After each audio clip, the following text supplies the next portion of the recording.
Another day, another video. So what's up, Karaber?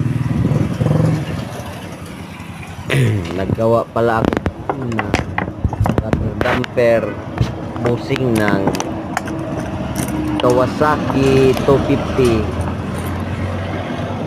So ayan yung finished product.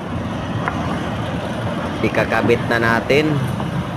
Ayan, tingnan nyo lang hanggang dulo para makita nyo yung quality ng gawa nating rubber damper.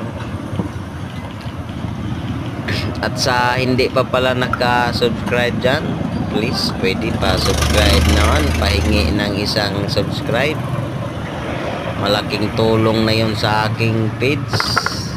So ayan yung finished product natin. Ikakabit ko na yung sprocket nya.